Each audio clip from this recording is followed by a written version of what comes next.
샬롬, 주님의 이름으로 문안드립니다. 오늘 말씀은 요한복음 9장 1절에서 41절 말씀입니다. 믿음이 이기네라는 말씀으로 여러분과 은혜를 나누고자 합니다. 이런 찬송 기억나시나요? 아주 먼 옛날 하늘에서는 당신을 향한 계획이 있었죠. 이 세상 그 무엇보다도 나의 손으로 귀하게 창조하였노라. 여러분 많이 기억나실 거예요. 부대교회에 처음 오시면 나와서 여러분이 스스로를 소개하고 또 이 축가송으로 우리가 같이 축하해드렸던 그런 찬양 기억하시죠? 네, 이 찬양의 가사를 이렇게 씹어보면 고백을 하면 할수록 얼마나 우리의 자존감을 높여주는 그런 아름다운 찬양인지 많은 기억을 해봅니다. 여러분과 저 한 사람 한 사람을 하나님께서는 아주 먼 옛날부터 귀하게 하나님의 손으로 계획하시고 창조하셨다는 것을 이 찬양 속에서 나타내주고 계십니다. 특별히 요즘 여러분과 저는 만나는 현장이 없으니까 더 보고 싶고 이제 아마 다시 만나게 되면 얼마나 반갑고 귀할까 하는 그러한 망설임과 또 그러한 생각이 들어갈 때가 있습니다. 그러면서 정말 이것이 정말 하나님이 우리를 향한 계획이셨구나라는 그런 아주 감동을 느낄 것 같다는 생각도 들고요. 그래서 또 어서 속히 그 시간이 오기를 고대하고 있습니다만은 이 지나가는 시간 또한 하나님께서 우리에게 허락하신 계획이 아니신가 라고 생각하면서 오늘 본문을 보도록 하겠습니다. 첫 번째, 하나님께서는 본문 속에서 주님께서는 삶의 계획하심이 있다고 이렇게 하셨습니다. 2절에서 3절을 한번 제가 봉독해 보겠습니다. 제자들이 물어 이르되 랍비여, 이 사람이 맹인인 것으로 난 것이 누구의 죄로 인함이니까? 자기이니까 그의 부모니까? 예수께서 대답하시되 이 사람이나 그 부모의 죄로 인한 것이 아니라 그에게서 하나님이 하신 일을 나타내고자 하심이라. 아멘. 오늘 본문은 주님께서 선천적으로 맹인으로 태어난 그러한 사람을 만나시는 장면입니다. 제자들은 이스라엘의 관습에 따라 한 사람의 병과 고난은 그 죄로부터 왔다는 생각을 벗어나지 못해서 주님께 질문을 한 것입니다. 이 사람이 도대체 누구의 죄 때문에 이렇게 태어나면서부터 맹인이 되었냐고 묻습니다. 즉 이 질문은 사람이 무엇 때문에 이렇게 고난 속에 맹인으로 살아갈 수밖에 없냐는 아주 존재론적인 의미를 물어보는 것입니다. 그런데 주님께서는 이 사람은 부모의 죄로 인한 것이 아니라 누구의 죄로 인한 탓이 아니라 그를 통해서 하나님이 하신 일을 나타내고자 하심이라. 즉 하나님의 계획 속에 있었다라는 것을 정확하게 밝히고 계십니다. 그러면서 땅에 침을 뱉어서 그것을 흙을 갖고 눈에 발라주시고 그 맹인에게 가서 실로암 못에 가서 씻으라고 하셨습니다. 주님께서 진흙을 바르시고 치료하시는 것은 그 당시 로마 제국 시대의 의사들이 늘 썼던 그러한 처방이라고 합니다. 또 하나는 진흙을 바른 그 맹인에게 빨리 실로암 못으로 가서 물이 동할 때 얼른 가서 눈을 씻으라고 했습니다. 그것은 눈을 씻고 그 눈에 적합하도록 빛이 조금씩 들어가서 완전히 깨끗하게 뜰 수 있도록 하는 그런 아주 평이한 방법을 쓰신 것입니다. 주님께서는 뭐 특별한 기적을 이루기 위해서 어떤 방법을 쓰신 것이 아니라 그 당시에 많은 사람들이 보편적으로 보고 누렸던 것들을 쓰시면서 맹인을 온전하게 회복해 하셨습니다. 사실 우리는 우리에게 어떤 큰 고난이나 어려움, 특별히 이렇게 병고에 시달릴 때는 빨리 이 어려움이 지나가서 얼른 해결되었으면 참 좋겠다 하는 마음으로 굉장히 초조하고 급해집니다. 그 안에 무슨 하나님이 뜻이 계시는지 무슨 계획이 있는지 그런 것에 대해서 그렇게 기다릴 수 있는 인내심이 별로 없어요. 그게 쉬운 게 아니죠. 너무 고통스러우니까. 그러나 나중에 해결되고 난 후에서 아니면 또 해결되지 않고 오래 끌게 되었을 때 도대체 하나님의 뜻이 무엇일까? 라고 생각하는 정도로 우리의 생각은 그렇게 짧습니다. 그러나 오늘 주님께서는 이 맹인이 고통받는 것은 그 부모의 잘못이나 죄가 아니라 그를 통해서 하나님이 하신 일이 드러나게 함인 그런 계획이 있다고 선포하고 계시는 것입니다. 주님께서 이렇게 이미 이것은 내가 할 일이라고 선포하신다는 것은 이 모든 것이 내 손에 있기 때문에 내가 완전케 할 수 있다라는 정말로 확신을 선포하신 것이라는 것입니다. 그래서 그냥 그 시대에 했던 방법들, 진흙을 바르고 실로암 가서 씻고 이런 편리한 방법으로 맹인에게 쉽게 가서 얼른 고칠 수 있도록 도와주신 것입니다. 그렇다면 주님께서 이렇게 전적인 주님의 계획과 하나님의 주권임을 알게 하시는 것이 하나님께서는 어떻게 이것을 드러나게 하시기 위한 것이라는 것이죠. 무엇을 원하실 거라는 것입니다. 두 번째 보겠습니다. 주님께서는 이제 믿음으로 살아내라는 것이에요. 하나님의 계획을 어떻게 우리가 할 수 있냐, 어떻게 알아낼 수 있냐면 믿음으로 살아낼 때 알 수 있다는 것입니다. 23절, 25절 봉독해 보겠습니다. 이러므로 그 부모가 말하기를 그가 장성하였으니 그에게 물어보소서 하였더라. 이에 그들이 맹인이었던 사람을 두 번째 불러 이르되 너는 하나님께 영광을 돌리라. 우리는 이 사람이 죄인인 줄 아노라. 대답하되 그가 죄인인지 내가 알지 못하나 한 가지 내가 아는 것은 내가 맹인으로 있다가 지금은 보는 그것이니이다. 아멘. 본문 앞에 문맥을 보면 맹인의 삶은 거린이라고만 표현되었지만 사실 맹인은 이스라엘 법상 제사장이 될 수도 없었고 앞을 보지 못하는 것은 앞에 있는 사물만 보지 못하는 것이 아니라 이 사람의 영안의 눈이 완전히 막혀서 하나님의 저주로 이렇게 되었다라는 그러한 오랫동안 유대인의 관습이 내려져 왔었습니다. 그래서 결국 그의 부모도 그를 돌볼 수 없었기 때문에 거린으로 그를 방치시켜 놓고 생계를 스스로 유지하도록 그러한 비참한 삶을 이 맹인은 살아가고 있었습니다. 이제 맹인이 눈을 뜨니까 주위에서 기적이 일어났다고 바리새인에게 막 보여주고 데리고 갑니다. 사람들은 그에게서 어떻게 이 일이 일어났는지 그리고 이 고침받은 날이 하필이면 왜 안식일이었는가 이걸 들춰내면서 어쨌든 이 예수님의 기적을 꼬투리 잡으려고 하는 현장이 지금 나오고 있습니다. 그럴 때 이 맹인은 하나님께서 하신 일을 믿음으로 자기가 말을 하고 살아냈어야 됐습니다. 첫 번째는 이것은 주님께서 치료해 주셨고 특별한 방법도 어떤 특별한 의술도 아닌 정말 진흙으로 나를 발라주셨고 나는 가서 실로암 가서 단순하게 씻기만 했다라고 하는 것입니다. 두 번째 증언은 주님은 평일이 아니라 안식일에 율법을 어기시면서까지 나를 고쳐주셨다라는 것입니다. 사실 이렇게 말하는 것은 바리새인들의 전통적인 사고에는 도저히 용납될 수가 없는 것이에요. 하나님 이 일이 이루어진 것이 오직 예수님으로 말미암아라는 것이고 주님을 그리스도로 시인하는 그것이 결국은 그가 살아가야 될 세상, 그가 살아야 할 그 공동체에서 출교당하고 회당에서 추방시킬 수밖에 없는 그러한 결과를 의미하는 것이었어요. 즉 예수를 그리스도로 믿고 나아가서 살아가는 것은 자기 삶의 뿌리의 현장을 완전히 흔들어 놓는 그러한 아주 어마어마한 일이었습니다.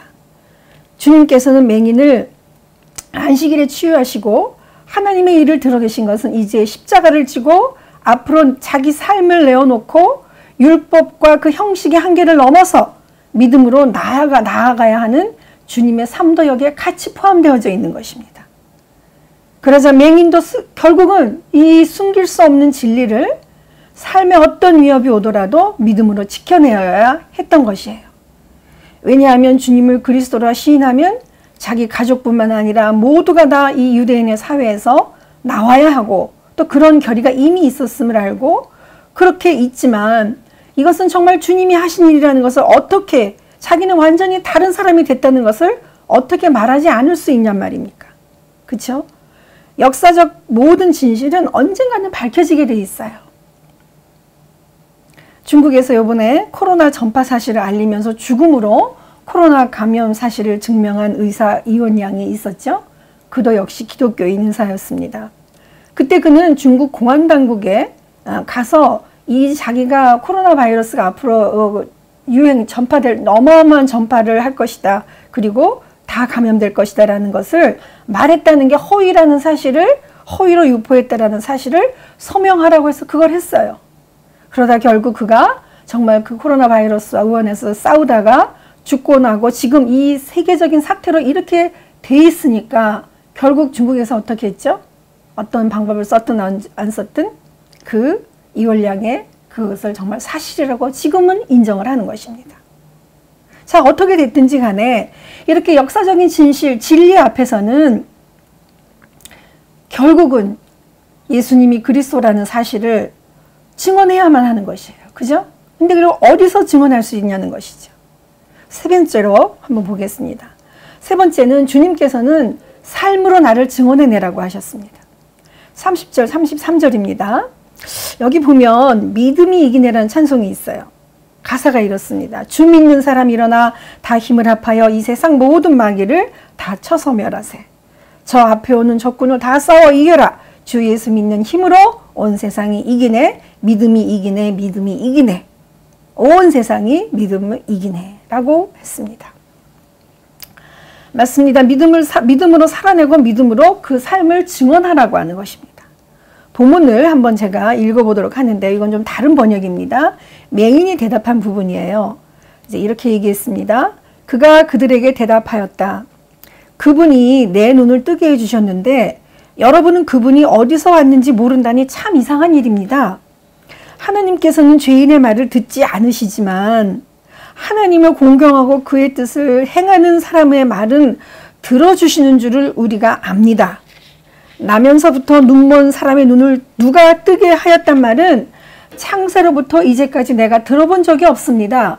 그가 하나님께로부터 오신 분이 아니라면 아무 일도 하지 못하셨을 것입니다. 아멘. 저는 이 부분을 새번역 성경으로 읽으면서 몸의 전율을 느꼈습니다. 이렇게 말한 이 사람은 거린이었고 맹인이었다는 사실이 여러분 인정이 되십니까? 그는 물론 공부를 한 적도 없어요. 상식적인 사회생활도 지체 높으신 바리새인이나 율법 종교 지도자들이 어마어마한 그런 모임에 가본 적도 없습니다. 그는 비천한 거린이었습니다. 그런데 그는 정말 엄청난 신앙 고백을 하고 있는 거예요. 아주 당당하게 조직적으로 분명히 경험한 진실 그대로 진실하면서 주님은 하나님으로부터 오신 분이고 그분은 오직 그분이라는 것을 하나님의 아들이시라는 것을 믿음으로 고백하고 있지 않으십니까? 이 사실은 그가 믿음으로 척박한 삶을 살아왔고 그는 또한 그런 어려움 속에서도 소망 가운데 주님을 만나서 치유의 경험을 했기 때문에 이런 고백을 할 수 있는 것입니다. 결국 삶은 믿음의 증언이라는 것이에요. 우리의 삶 가운데 믿음의 유무가 정말 있는지 없는지 알아낼 수가 있어요. 그래서 고린도후서 13장 5절에 보면 너희는 믿음이 있는가 없는가 너희 자신을 시험하고 너희 자신을 스스로 확증하라. 예수 그리스도께서 너희 안에 계신 줄 너희가 스스로 알지 못하느냐 라고 기록되어 있습니다. 믿음이 있고 없고는 사실은 자기 자신이 제일 잘 알아요. 그죠? 그래서 주님께서 스스로 확증해 보라고 하셨습니다. 맹인은 바리새인들과 많은 사람 앞에서 주님을 경험한 그대로 어떤 것 하나 더하거나 빼지 않고 오직 하나님은 한 분이시고 창자로부터 지금까지 하나님을 공경하고 하나님의 뜻을 행하는 자의 소리를 기도를 들어주신다고 고백을 하고 있습니다. 그들은 이 맹인의 정말 이 증언에 견디다 못해서 그를 바깥으로 내어 쫓아버려요. 여기서 쫓아낸다는 것은 완전히 뿌리를 뽑아내버린다는 의미라고 합니다. 삶이 송두리째 탈취를 당했어요. 완전히 출교당한 맹인은 정말 가다가 주님을 만났어요. 아니 주님이 너무 기뻐서 그를 달려가서 찾아가셨을 것 같아요. 얼마나 주님이 감격하셨겠습니까? 그래도 주님께서는 다시 한번 맹인에게 믿음의 질문을 또 하셔요. 신앙 고백을 듣고 싶어 하셨다는 생각이 들어갈 정도입니다. 이렇게 하십니다. 내가 인자를 믿느냐? 선생님 그분이 어느 분입니까? 내가 그분을 믿겠습니다. 주님께서 다시 묻습니다. 너는 이미 그를 보았다. 너와 함께하고 있는 그 사람이 바로 나다. 맹인은 주님 내가 믿습니다 라고 말하며 엎드려 절하였습니다. 주님은 이제 확인해 주십니다. 나는 이 세상을 심판하러 왔다. 못 보는 사람에게는 보게 하고 보는 사람은 못 보게 하려는 것이다. 그렇습니다. 우리는 코람데오 하나님 앞에서 독대하고 홀로 서 있는 자입니다. 주님께서는 우리를 구원하시는 구세주로 오셔서 심판대 앞에서 우리를 증언하시는 오직 유일한 한 분이세요. 이때 모든 것은 진실만이 살아있어요. 진실만이 그 증거가 됩니다. 요즘 우리가 코로나 바이러스로 인해서 생활에 얼마나 많은 변화와 지각 변동이 있습니까? 우리가 돌이켜보면 정말 우리의 삶의 진실함을 우리가 다 원본 안으로, 원리 안으로, 오리지널적인 언론으로 우리가 돌아가고 있지 않나? 그렇게 보게 됩니다. 모든 헛된 것은 거품처럼 다 사라지고 거짓은 존재할 수 없다는 것. 그래서 오직 하나님 앞에서 진실로 성실로 살아낸 그 진실만이 이 영원한 구원의 길로 남게 됨을 우리가 보게 됩니다. 그래서 맹인이 신앙 고백으로 오는 오직 주님 앞에서 주님과 함께 영원히 주님을 고백하고 믿음으로 살아내는 것처럼 우리도 주님 앞에서 동행하며 주님의 의로운 오른손을 꼭 붙잡고 살아내시는 삶이 되기를 간절히 축원합니다. 기도하겠습니다. 좋으신 하나님, 주는 그리스도요 살아계신 하나님의 아들이시니이다라고 고백한 정말 믿음의 그 용기처럼 하나님, 저는 정말 저희들은 하나님을 공경하고 하나님의 뜻에 순종하는 자에게 들어주신 그 기도의 응답을 다시 보게 됐습니다. 하나님, 우리는 정말 하루하루 신앙을 고백하며 주님과 동행하며 살기를 원합니다. 그러나 믿음이 나약하여 아버지 우리의 뜻대로 방황하며 유리하며 부정하며 근심하며 불안에 떨었던 우리들을 불쌍히 여겨 주시옵소서. 그러나 하나님께서 우리를 만나 주시기에 또 우리가 하나님을 찾기에 하나님은 이 자리에 계심을 믿습니다. 하나님 도와주셔서 정말로 오직 믿음으로 이겨내는 우리 모두가 될 수 있도록 역사하여 주시옵소서.